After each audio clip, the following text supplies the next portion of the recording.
She was sitting on the floor of a hospital bathroom at 2 in the morning, pregnant, abandoned, and completely alone. The man she had loved for 2 years had read her message, typed 5 words, and blocked her on everything. No explanation, no goodbye, just gone. She was a Black woman who had spent 4 years holding other people together in the worst moments of their lives.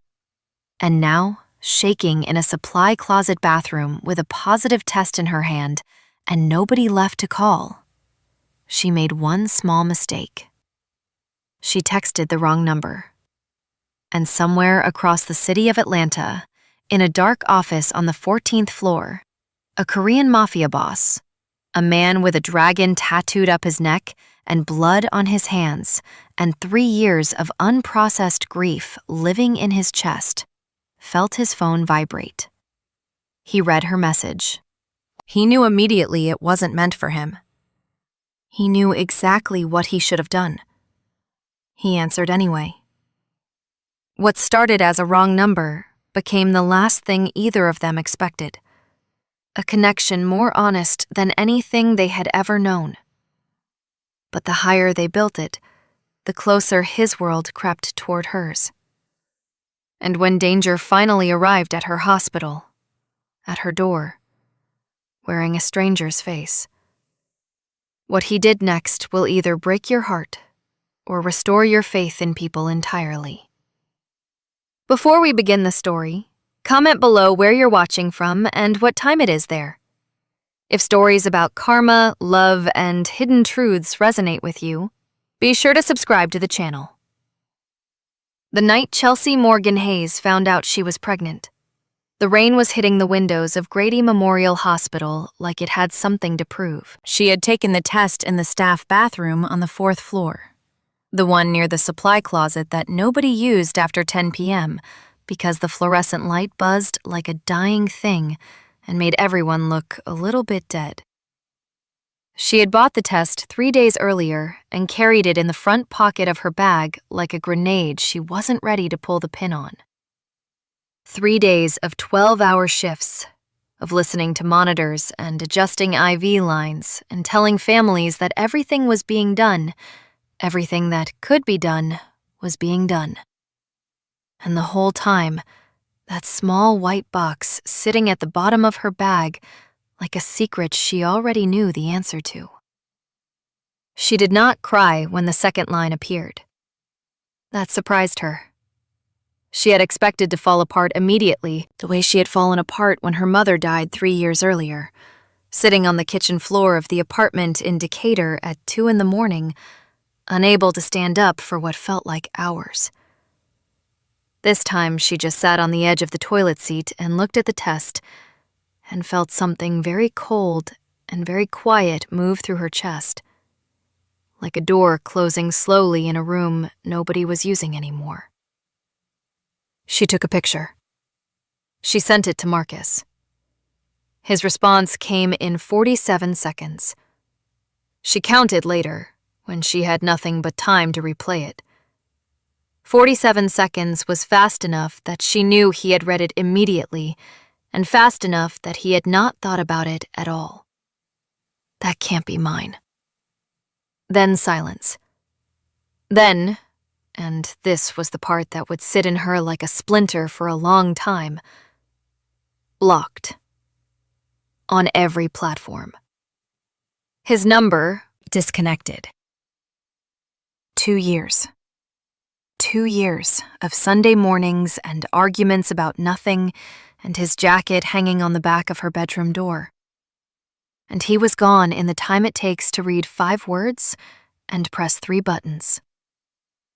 She finished her shift. She did not know how, but she did. She checked on Mr. Tatum in room 412, who was recovering from a bypass and always wanted to talk about the Braves. She updated charts. She refilled a saline bag with steady hands. She said goodnight to Keisha at the nurse's station and walked out into the parking lot where the rain had softened to a mist and sat in her car for 20 minutes without starting the engine. It was on the fourth night after that, a Tuesday, the second week of a stretch of overnight shifts, that she made the mistake. She was back in the fourth-floor bathroom, not for another test. She already knew. She went there because it was the only place in the hospital where no one would look for her, where the buzzing light and the smell of industrial cleaner felt, for some strange reason, like honesty. She sat on the same toilet seat with her phone in her hand, her coils pulled back loose, and two of them falling forward across her forehead, her butterfly necklace cool against her collarbone. She wanted to call her sister Dana. Dana was the only person who knew, the only person Chelsea had told. Because Dana was the kind of woman who received bad news like a wall receives a fist. She absorbed it.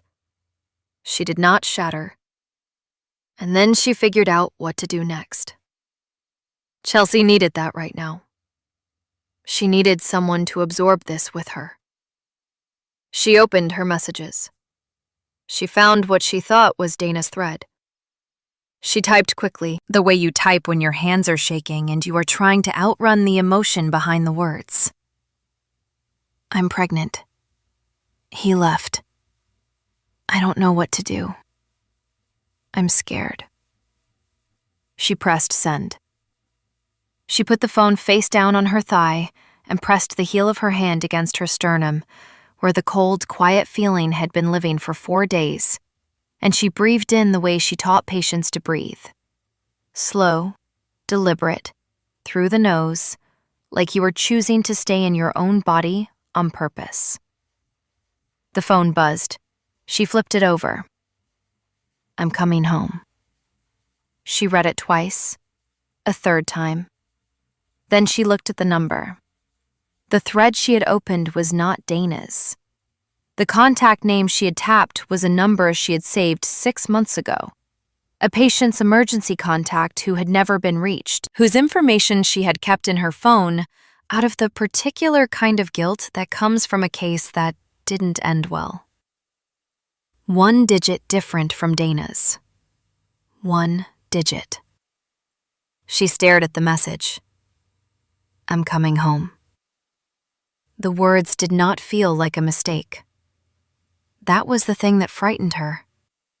They felt like something someone meant.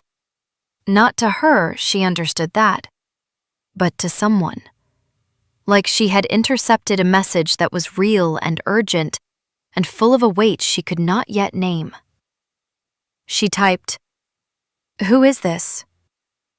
14 floors up, in a building on Peachtree Street that housed a private equity firm on its face and considerably more complicated operations in its back infrastructure, John Min-jun was sitting in a leather chair in the dark. Not because he preferred the dark, though by now he had grown accustomed to it. The overhead lights had been off for 2 hours. He had not turned them on when they timed out because doing so would have required a decision. And he was very tired of decisions tonight. The meeting had gone the way meetings always went when two sides were measuring how serious the other was. No one said what they meant. Everything was communicated in what was left out, in the silence between sentences, in who poured their own drink and who waited to be poured for. Min-jun had poured his own. He always did. He had learned at 22 that the moment you waited for someone else to pour your drink, you had already told them something you could not take back. He was 34 years old, and he was tired in a way that sleep did not fix. His phone was face up on the desk.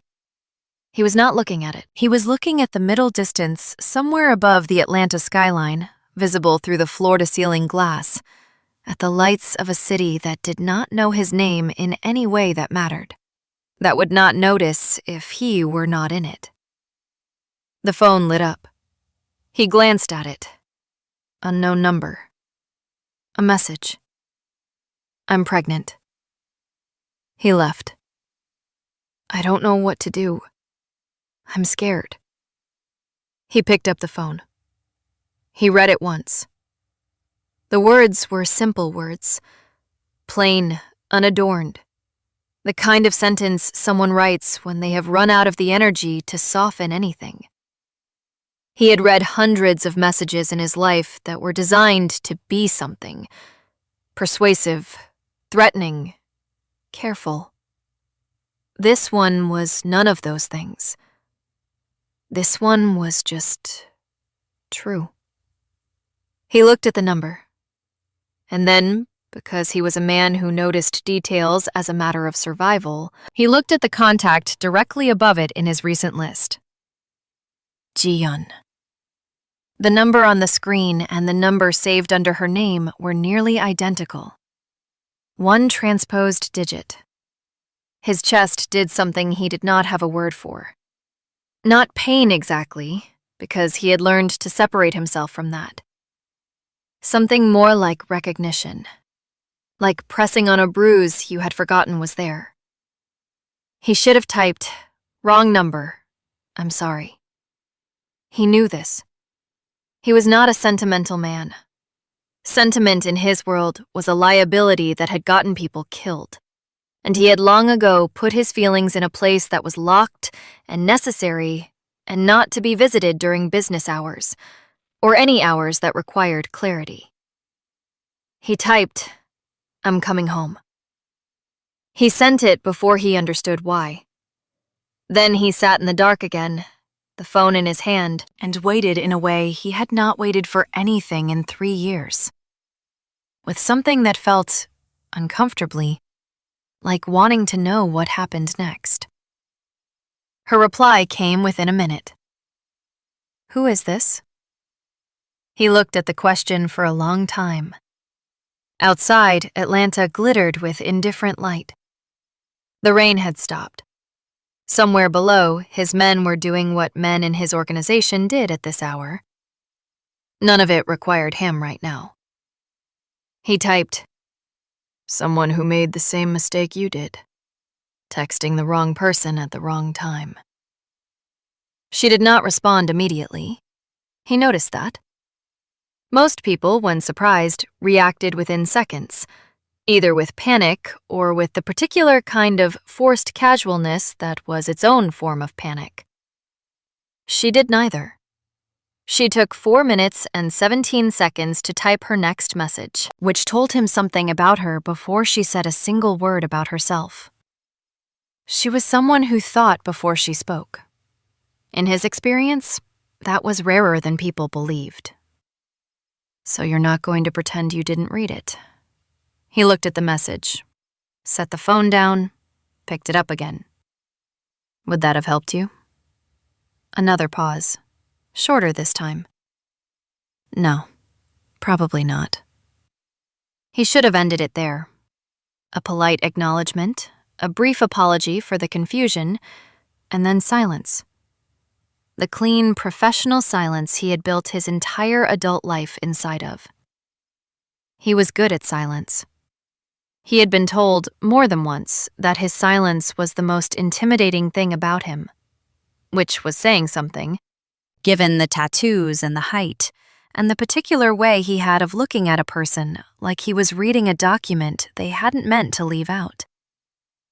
But the city was quiet outside the glass, and the chair was cold, and the number in his recent list, one entry above hers, still had a name attached to it that he had never been able to delete. He typed, "Are you somewhere safe right now?" In the 4th-floor bathroom of Grady Memorial, Chelsea read the question and felt something shift in her. Not relief. She was too careful for relief this fast. But something adjacent to it. The question was not, "Are you okay?" which was what people asked when they wanted to feel like they had done their part. It was, "Are you somewhere safe?" which was a different question entirely. It was the question of someone who understood that okay and safe were not the same thing. "I'm at work," she typed. "Hospital. So yes. Ironically, the safest place I know." "You're working tonight?" "I work every night. I'm a nurse." A pause from his end, longer than the others. Then you already know how to handle things that would break most people. She stared at that for a moment. Her thumb hovered over the keyboard. She was aware, distantly, that she was sitting in a hospital bathroom at 2 a.m. having a conversation with a complete stranger about her pregnancy, and that this was objectively the strangest thing that had happened to her in a week full of strange things. But the stranger had not asked for anything, had not offered anything hollow, had simply observed. I handle other people's things, she typed finally. My own is different. It always is. She almost asked who he was again. She had already asked once, and he had answered sideways, and she understood instinctively that pushing would close something that was, right now, barely open. Instead, she typed, "Why did you answer? You could have just ignored it." The question sat on his screen in the dark office. He read it and looked up at the ceiling for a moment. A habit Ji-yeon had teased him about. You always look at the ceiling when you don't want to answer something, June. The ceiling doesn't know anything. Why do you keep asking it? And then he looked back down. I don't know, he typed. Which was, for him, an extraordinary thing to admit to anyone. That's honest, at least. I try to be. When it costs me nothing. She laughed. She was surprised by the laugh. Surprised it was in her, given the last 4 days. It came out small and quiet, barely a sound, but real. Fair enough, she typed. She heard Keisha's voice somewhere down the hall, the specific tone she used when a monitor started alarming, and Chelsea knew she had maybe 3 more minutes before she needed to be back on the floor. But she looked at the conversation on her screen, this small, strange thread with a stranger who had received her worst moment and had not run from it, had not minimized it, had not turned it into something about themselves. And she typed one more thing before she stood up. I don't know your name. His reply came before she reached the door. June. She told herself it would be one conversation. That was reasonable. That was the kind of thing a sensible person said to themselves. One conversation, because it was late and she was vulnerable, and he had been kind in an unexpected way, and that was all it needed to be. A small, strange moment at 2 a.m. that she would think about occasionally for a few weeks and then forget. The next night, he messaged her first. It was 1:48 a.m. Just 3 words. Still at work? She was. She answered. They talked until 4 a.m. The night after that, it was closer to midnight. He asked what the hardest part of the job was. Not the saddest part, not the grossest part, the way people usually asked, reaching for the dramatic. The hardest part. She told him it was the families. That the patient was almost never the hardest part. That she could be present with the patient, could focus, could use the training and the protocol and the knowledge to build a wall between her feelings and her hands. But the families were outside that wall. The families sat in waiting rooms and looked at her face when she came through the door, and she had learned over 4 years to keep her face exactly neutral. Not cold, not warm, just a steady plane of presence. Because she had seen what happened when nurses let their faces talk first. You hold everything, he said. I hold everything, she agreed. And then? And then I drive home and eat cereal at 6 a.m. and watch something stupid on my phone until I fall asleep. What kind of cereal? She laughed again, longer this time. Honey Nut Cheerios. Every day for 6 years. Don't judge me. I'm not judging. I'm deciding if I can respect you. And? The jury's still out. 6 years is a long time to commit to one cereal. She was smiling at her phone in the dark of her apartment, lying on her side with the lamp on, and she became aware of what her face was doing, and it surprised her in the same way the first laugh had. She had not smiled like this, the involuntary kind, the kind that happened before you gave it permission, in longer than she wanted to calculate. She asked him once what time zone he was in. He said Atlanta. She said she had assumed he was somewhere overseas. He asked why. She said because of the hours. He said he kept unusual hours. She accepted that without pulling on it. She asked what he did. He said he solved problems. She asked what kind of problems. He said the kind that didn't have clean answers. She said that sounded like nursing. He said maybe. He said there was probably more paperwork in nursing. She said he had no idea. She did not ask again about his work. She noticed that he never asked about Marcus. Not what he looked like, not what had happened between them, not whether she had tried to reach him since. Most people, when they knew about Marcus, wanted to talk about Marcus. They wanted the story, the timeline, the specific cruelties, the satisfying moral conclusion. June never asked for any of it. He asked about her, what she wanted, what she was afraid of. Not in the way of an interrogation, quietly, obliquely, the way someone touches the edge of a thing to understand its shape without breaking it. 3 weeks in, she knew his voice from the rhythm of his typing. She knew he was deliberate. He did not send multiple short messages in a row. He composed his thoughts and sent them whole.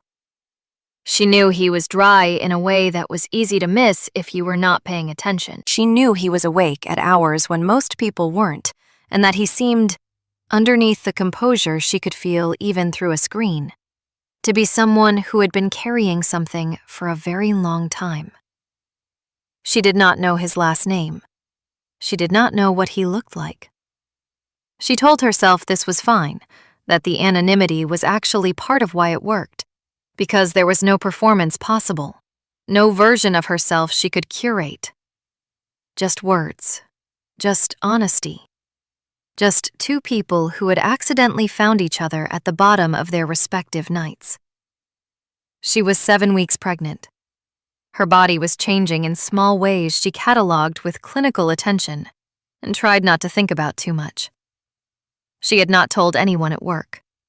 She had told Dana, who had said, "Okay, we're going to figure this out," in the voice Dana used when she meant it, and had not made it about Marcus or about their father or about any of the complicated inherited history that Chelsea had been trying to outrun for most of her adult life. She had not told June. Not directly. He knew the beginning of it. He had been there for the beginning of it, in a sense. But she had not said, "I am keeping it," or "I am 7 weeks," or "The nausea is worst between 6 and 9 in the morning, which is the exact window when I should be sleeping after a night shift." Those felt like facts that belonged to a later stage of trust, if there was a later stage, which she was careful not to assume. Then the message came that changed everything. It was a Thursday.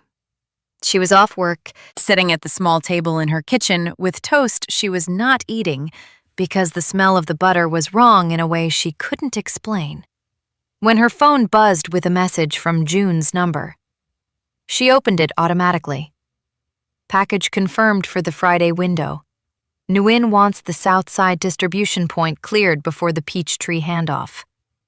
Tell Rivera, not over the phone. She read it twice. Her toast got cold. She was a woman who had spent 4 years in a trauma unit.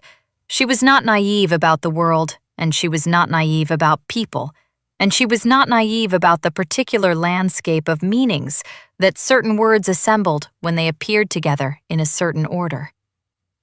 Package, distribution point, not over the phone. She sat with the message for a long time. Then she opened a browser on her phone and she searched the number. What came back was fragments.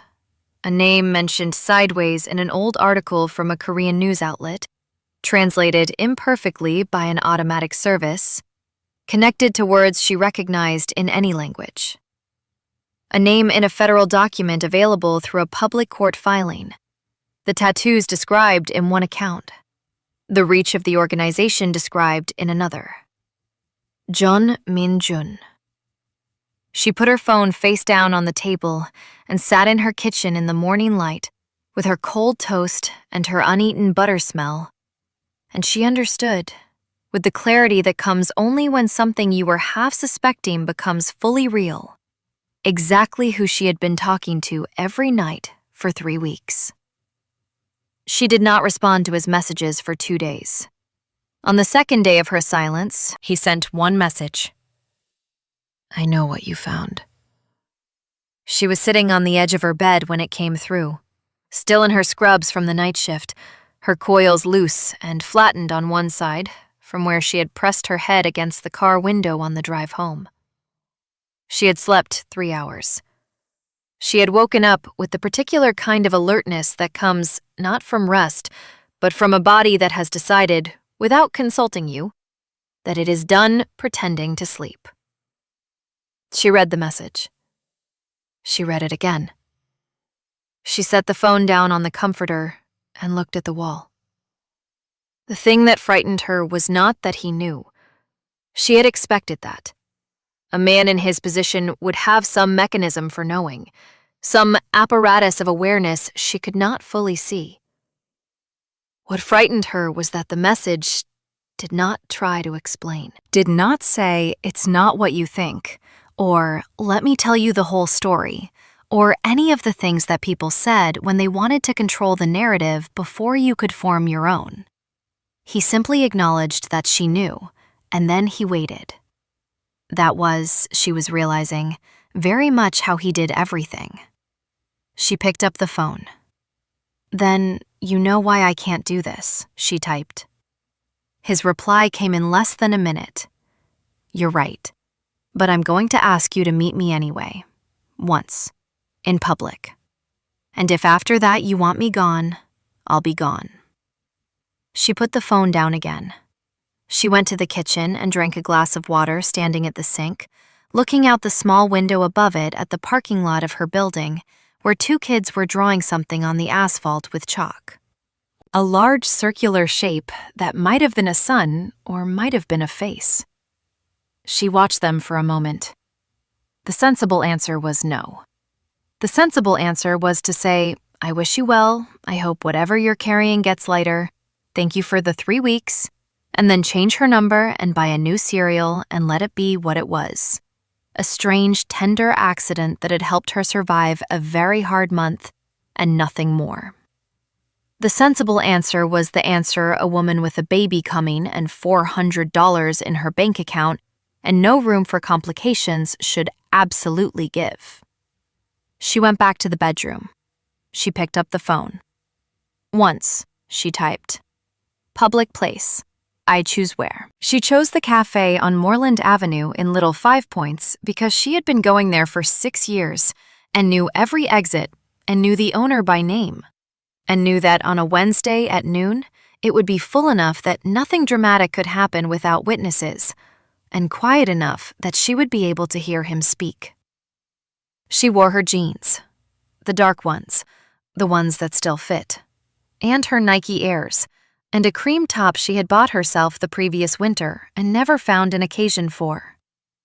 Her gold hoops, her butterfly necklace, her hair down, coils full, the way she wore it when she was not performing anything for anyone. She arrived 8 minutes early.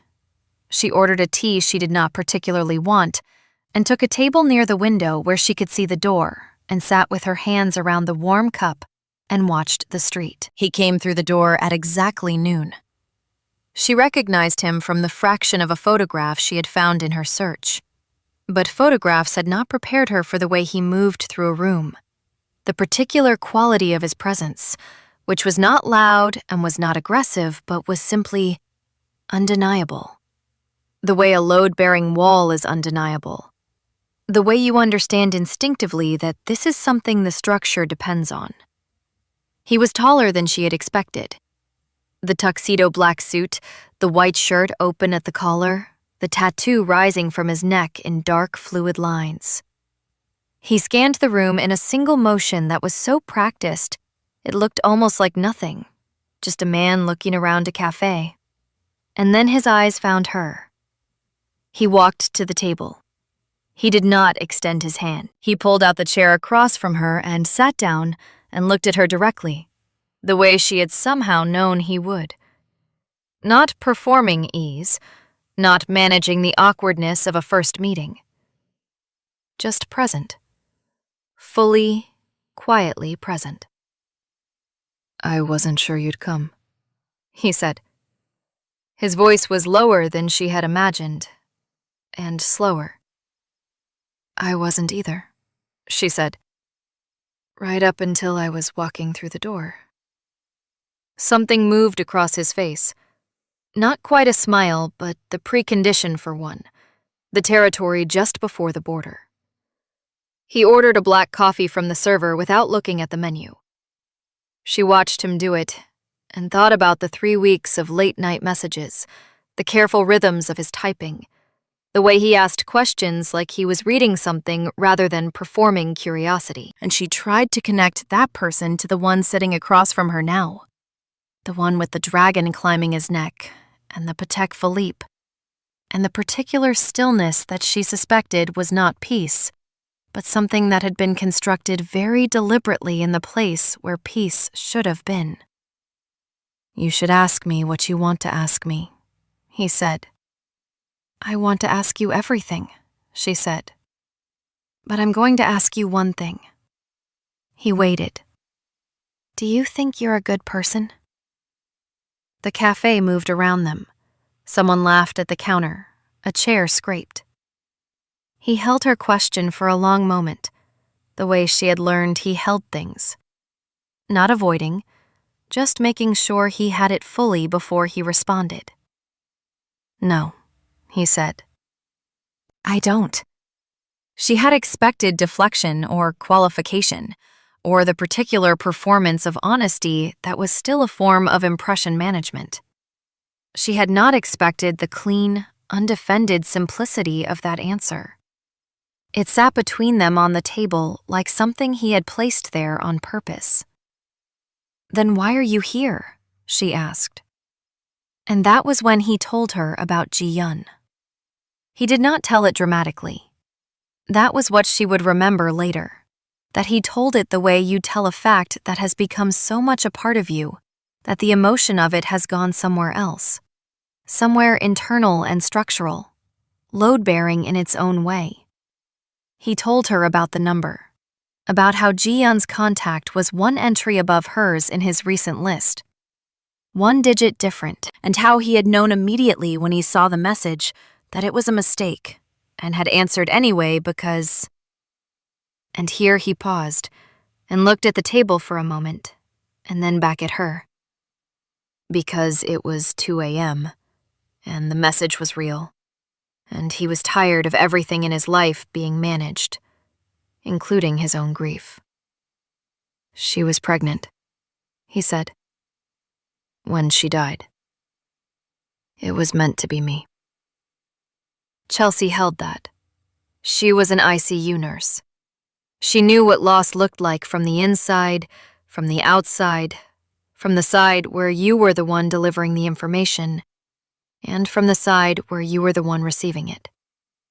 She knew its specific topography, the places it settled, the shapes it made in the way a person held themselves, the way it changed the sound of someone's voice when they talked around it, rather than about it. She looked at June across the small table and understood that she was looking at someone who had been living inside unprocessed grief for 3 years, and had built an entire world inside that grief and called it survival. "I'm not her," Chelsea said, quietly but completely. I need you to know that I know that. And that I need you to know it too. I know, he said. I knew it the second night. Then why did you keep talking to me? He looked at her steadily. Because you were real. And I had forgotten what that felt like. The tea had gone cold. She wrapped both hands around the cup anyway.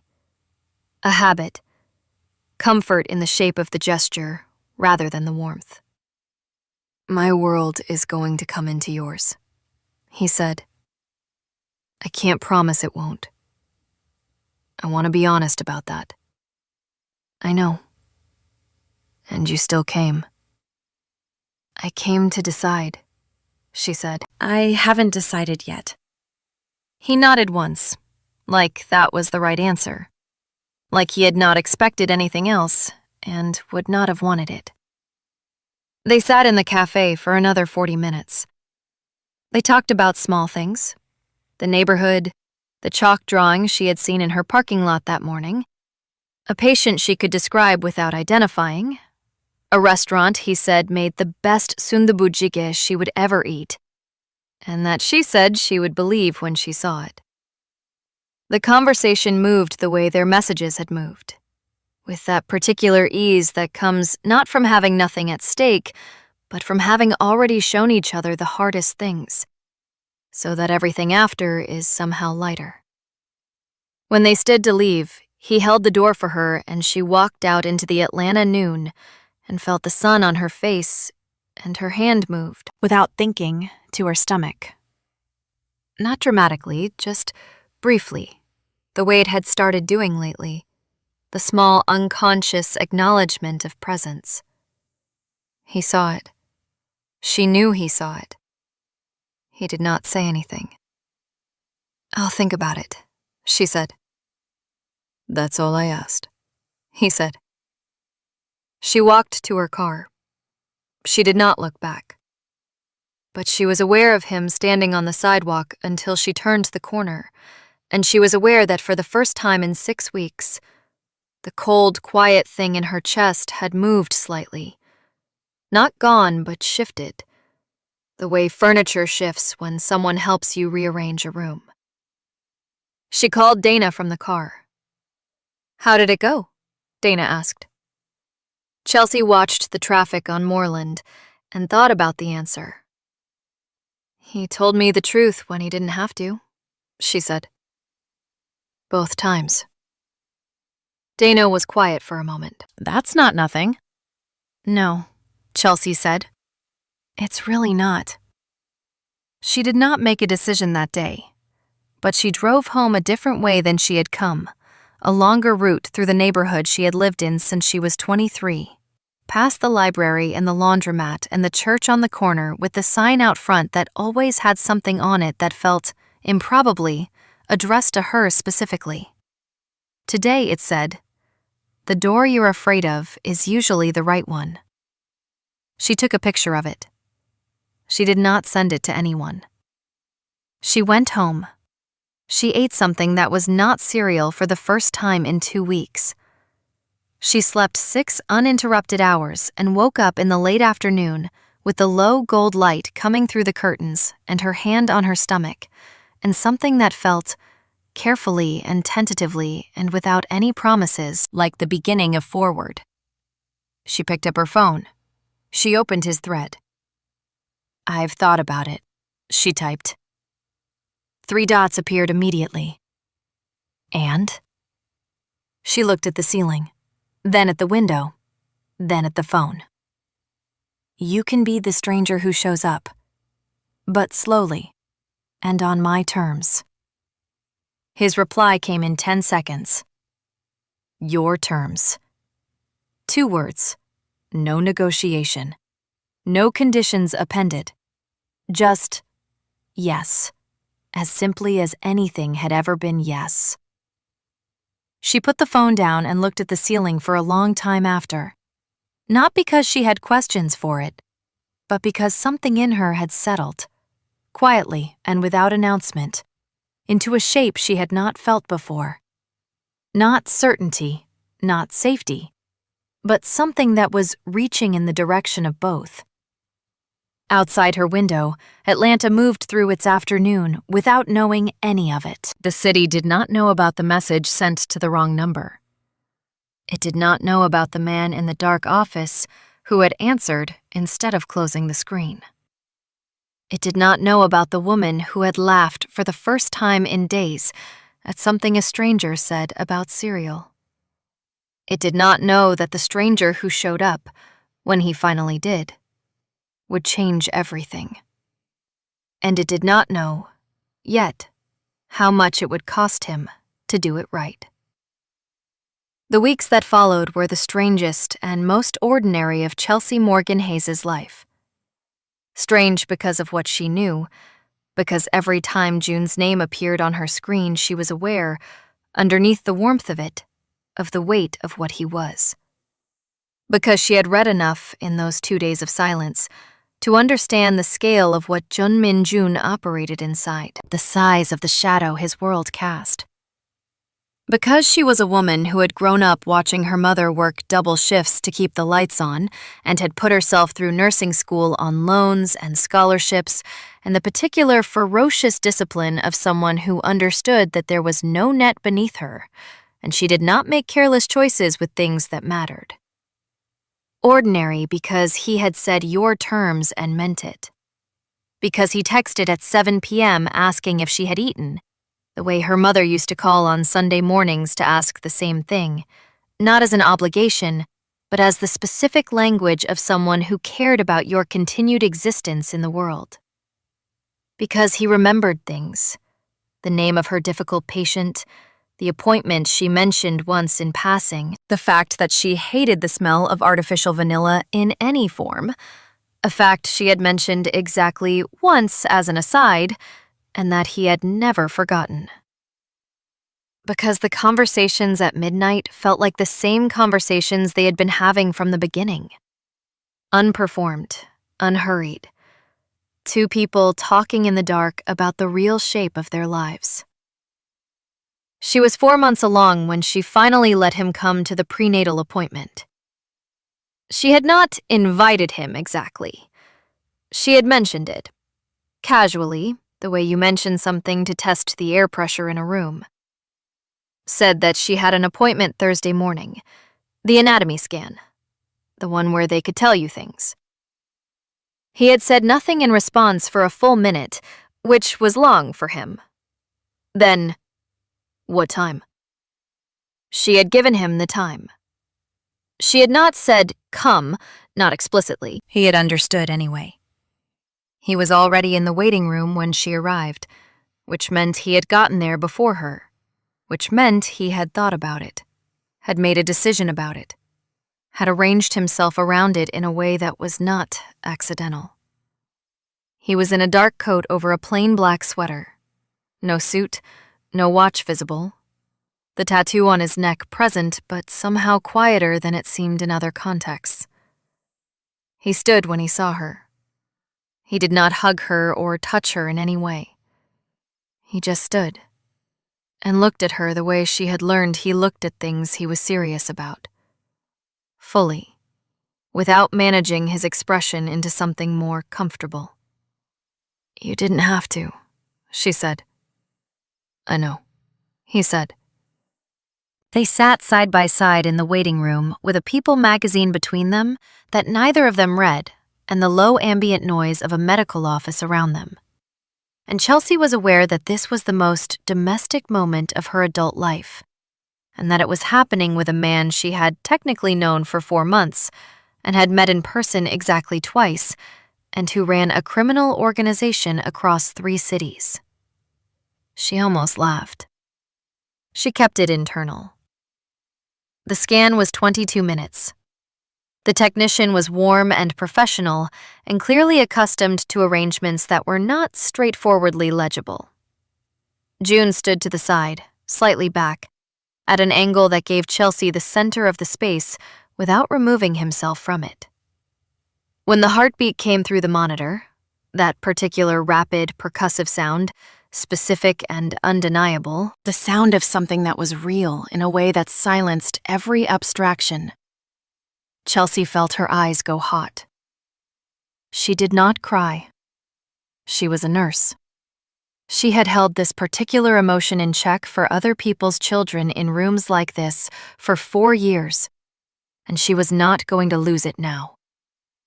But she heard, from slightly behind her left shoulder, a sound that was barely a sound, more like an intake of breath that had caught on something. A small, involuntary fracture in the composed silence that June maintained around himself like architecture. She did not look at him. She let him have it privately, the way you let someone have a moment that is not yours to witness directly. In the car afterward, he was quiet for longer than usual. They stood in the parking lot in the gray Thursday morning, not quite ready to separate, and she watched him look at the middle distance the way she had learned he did when he was processing something he had not anticipated. She had an appointment, he said finally. Ji-yeon. She never made it.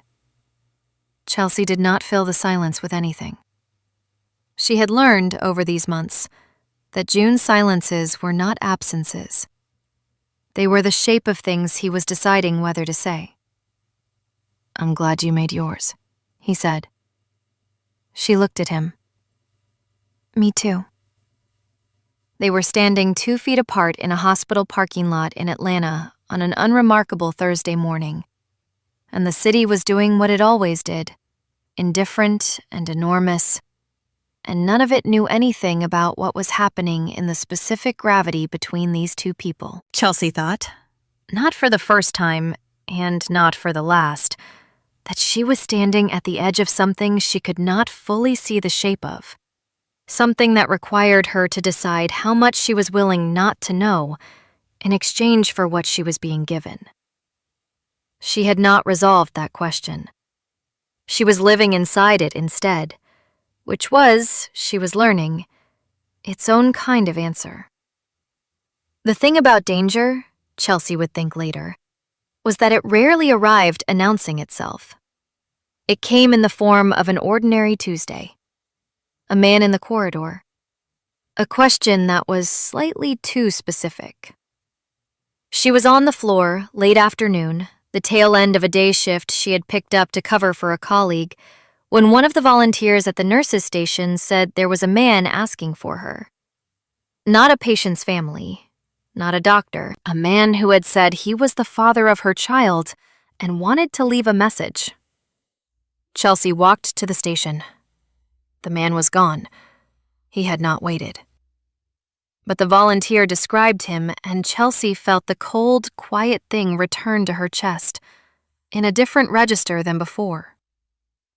Not grief, something sharper. The man the volunteer described was not Marcus. She went to the bathroom. Not the 4th floor bathroom this time, but the one near the exit on the ground floor, the one closest to the door. She opened June's thread. There was a man here, at my job. He said he was the father. He's not. He didn't match the description of anyone I know. She sent it. She stared at the screen. 40 seconds. Which exit are you near right now?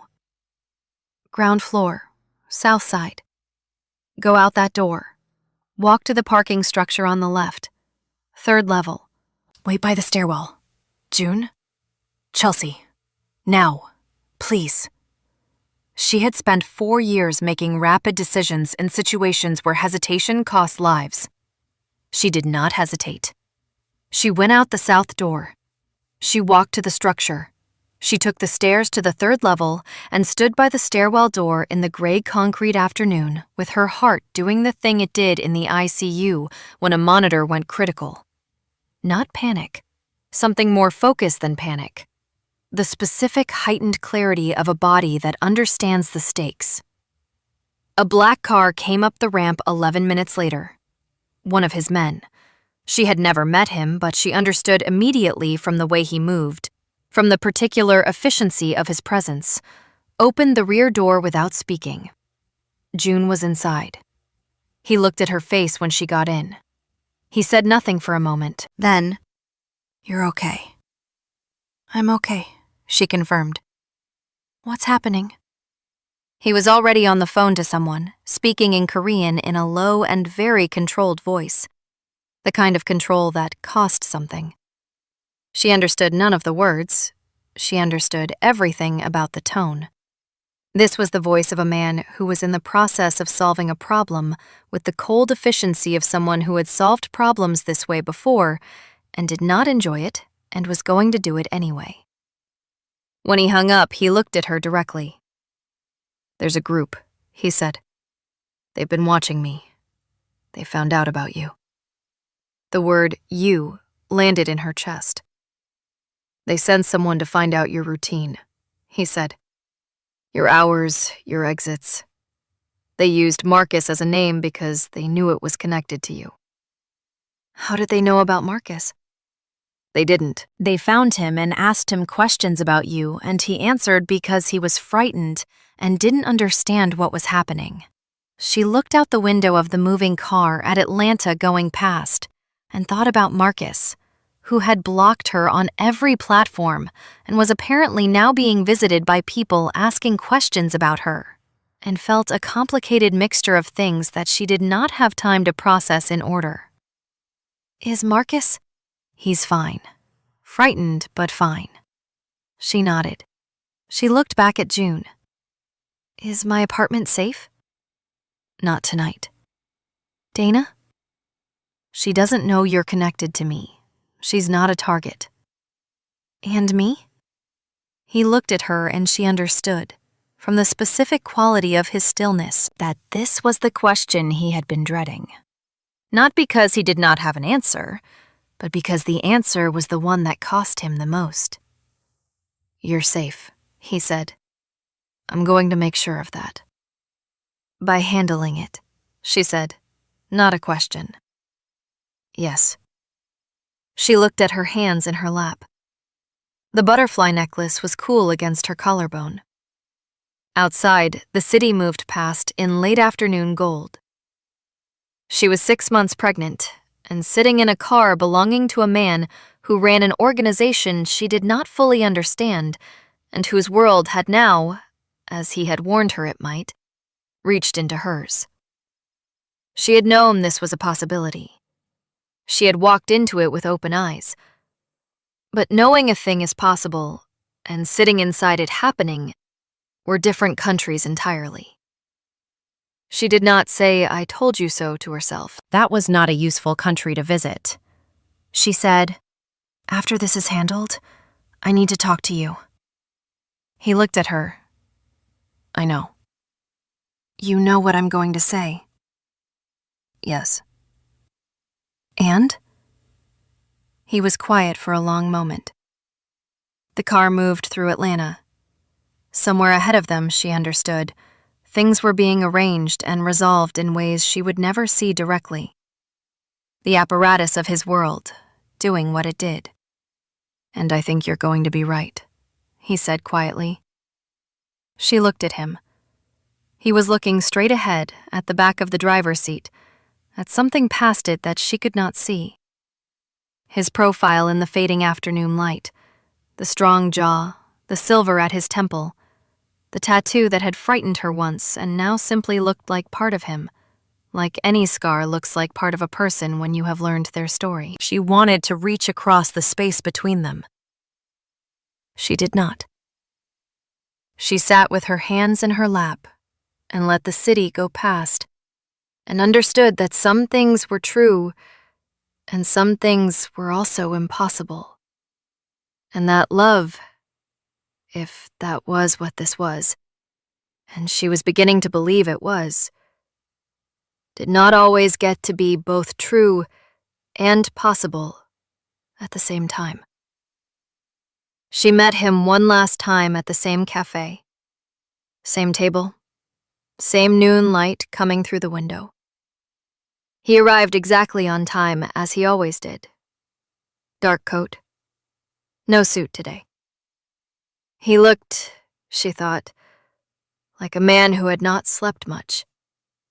Which for him meant he looked almost exactly the same as always, except for something around the eyes that was slightly more exposed than usual. She had Maya's ultrasound picture in her bag. She did not know why she had brought it. She did not take it out. "It's done," he said. Meaning the other thing. Meaning she was safe. Marcus was safe. The apparatus had resolved itself in whatever way apparatus resolved themselves. "Thank you," she said. He nodded. She held her teacup. She had ordered the same tea as the first time without meaning to. "I meant what I said in the car." "I know you did." "My daughter," she said, and it was the first time she had said it out loud to him, the specific word, daughter, the one she had known since the anatomy scan, cannot grow up with her mother looking over her shoulder at every door. "No," he agreed. "And I can't be who I need to be for her if I'm—" She stopped, tried again. "You make me want things that aren't safe. And I don't have the luxury of wanting unsafe things right now." He looked at her for a long moment.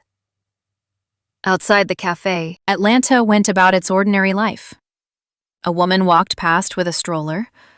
A man in a delivery uniform locked his bike to the rack by the door. "You are the first person in 3 years," Minjun said slowly, "who has made me feel like I was still in the world. Not managing the world, not surviving the world. In it." Her throat tightened. "I know what I am," he said. "I have never pretended otherwise to you. But I want you to know that what happened between us, the messages, the appointments, the cereal, a small pause, a ghost of that almost smile, was real. For me. Entirely." "I know," she said. And she did. That was the hardest part. Not that it had been false, but that it had been true. Completely true. And still not enough to make it safe. He reached into the inside pocket of his coat. He placed an envelope on the table between them. She looked at it. "It's a contact at a law firm," he said. "Good people. Nothing from me is attached to it except that they're expecting your call. Whatever you need for her, school, medical, whatever comes, it's there. No conditions, no contact required, no debt." "June, it's not about that," he said quietly. "It's not about earning anything. I know I can't. It's just, she should have everything she needs. That's all it is." Chelsea looked at the envelope. She thought about her $400 and her apartment and her Honey Nut Cheerios and her 4 years of night shifts. And she thought about her daughter, whose heartbeat she had heard in a room where this man had stood slightly behind her and made a sound like something fracturing very quietly. She picked up the envelope. "Okay," she said. He stood. She stood. They were on the sidewalk outside the cafe in the Atlanta noon, and there was nothing left to say that hadn't been said or understood. And she looked at him in the full light, the dragon on his neck, the silver at his temple, the dark eyes that had looked at her more honestly than most people she had known for years. And she felt the truth of it settle into her completely. All of it at once. The beauty and the impossibility and the strange grace of having found each other by accident at the bottom of the night. "Take care of yourself," she said. He looked at her for one long last moment. "You too. Both of you." He walked away down the street.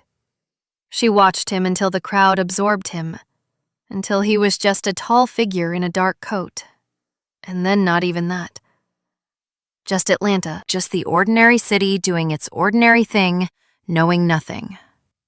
She stood on the sidewalk with her hand on her stomach and her butterfly necklace warm now in the afternoon sun, and something moving through her that she would not have a name for until much later.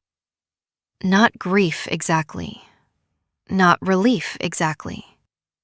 Something that contained both and was larger than both. The feeling of something that was real and true and finished. She walked to her car. She drove home the long way. Maya G. Hayes was born on a Tuesday in March, 7 pounds and 4 ounces, with her mother's eyes and a cry that the delivery nurse said was the most decisive she had heard all week. Chelsea held her daughter in the blue, early morning light of the delivery room and felt the cold, quiet thing that had lived in her chest since that night in the 4th floor bathroom. The night of the test, the night of Marcus, the night of the wrong number, dissolve completely. Not gradually, but all at once, the way ice goes when the temperature has been changing for a long time, and then suddenly, without announcement, becomes water. G, she named the middle name. She did not explain it to anyone. Dana asked once, gently, and Chelsea said it was for someone who deserved to be remembered, and Dana, who understood Chelsea better than anyone, did not ask again. The law firm called 2 weeks after Maya was born. Everything was arranged as promised. No conditions, no contact. Just a door that had been opened and left open, quietly, by someone who had understood that the most important thing he could give her was the ability to walk through it on her own. Chelsea went back to work 6 weeks later. Night shifts at first, then a mix. She moved Maya's bassinet into the bedroom and learned to sleep in the intervals between feedings with the particular skill of someone who had learned, years ago, to rest inside impossible circumstances. She called Dana on Sunday mornings. She ate Honey Nut Cheerios at 6 a.m. after night shifts and felt, for the first time, that the ritual was not an absence of something better, but simply what her life looked like, specific and hers. She did not delete his number. She did not contact it either. Some doors, she had learned, did not need to be opened again to have meant something. Some connections were real precisely because they had known their own limits. Some people came into your life through the wrong number at the right time and changed the shape of everything without staying to see what they had changed. She thought about him sometimes, late nights mostly, in the specific quiet after Maya settled. She thought about the dark office and the phone lighting up. She thought about a man who had kept a dead woman's number in his contacts for 3 years and had answered a stranger's message in the middle of the night because he was tired of everything being managed. She hoped he was somewhere in the world finding out what it felt like to be in it again. She thought he probably was. She looked at her daughter's sleeping face, and the butterfly necklace caught the lamplight, and somewhere outside Atlanta did what Atlanta did, enormous and indifferent, and full of people texting the wrong numbers, making the right mistakes, finding each other in the spaces between what they meant to do and what they actually did. Maya G. Hayes slept on, unknowing, into her particular future.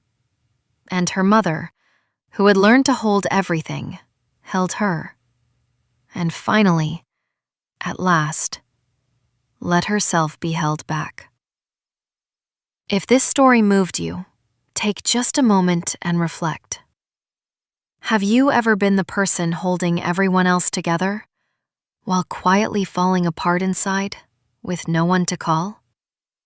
Have you ever judged someone by the world they came from, only to discover that the most honest person in your life was the last one you expected? And have you ever had to let go of something real, not because it wasn't true, but because love sometimes means knowing what you cannot ask someone to carry? Tell us your story in the comments. We read every single one. And if you believe in stories about redemption, unexpected grace, and the courage it takes to let go of the right thing for the right reasons. Make sure you subscribe to the channel.